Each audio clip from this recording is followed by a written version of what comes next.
ياه، رجعنا أخيراً. مش كنت عاوز تكمل باقي حياتك هناك؟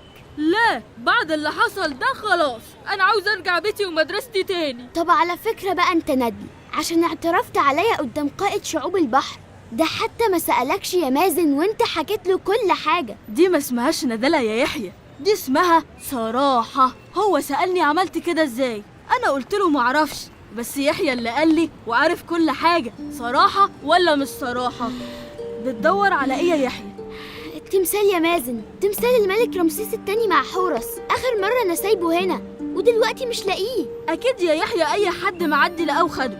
تخيل تمثال واقع على الأرض قدام متحف، طبعا هيلفت النظر. طب والشنط بتاعتنا كمان هتلفت النظر؟ أنا خايف يكون الدكتور عجيب هو اللي خد التمثال. مستحيل، أنا شايفهم بيجروا وقت ظهور حورس الصقر فوق البوابة الزمنية. عموما احنا لازم دلوقتي نروح وبعديها أنا هتصرف.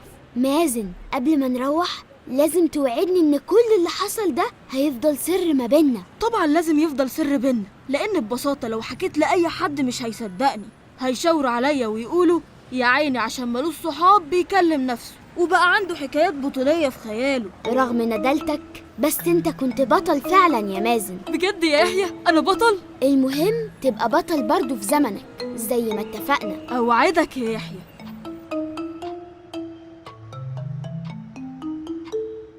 بس يا بابا، هو ده كل اللي حصل؟ عصابة وحروب وإضراب قدر الملك يحله وحاجات كتير قوي، بس في حاجة مزعلاني. في الحقيقة هما حاجتين. قبل أي حاجة أنا فعلا مبسوط إنك رجعت تحكي لي كل حاجة.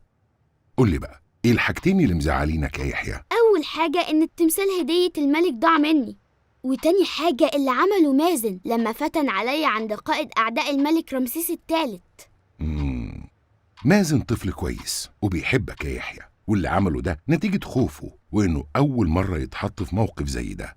ما تزعلش منه. وأنا كمان يا بابا بحبه قوي على فكرة، بس كان نفسي يبقى أشجع من كده. مش كل الناس زي بعض يا يحيى، وبعدين أنت في أول مغامرة كنت شجاع زي النهاردة؟ لا طبعا، كنت خايف قوي وعمالة أقول يا ترى هرجع تاني وأشوف كنوز وبابا وماما.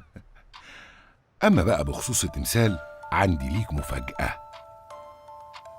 إيه ده؟ لقيته إزاي؟ أنا قلت أكيد ضاع. لما لقيتكم اختفيتوا فضلت أدور لحد ما حسيت إن في حاجة غريبة بتحصل.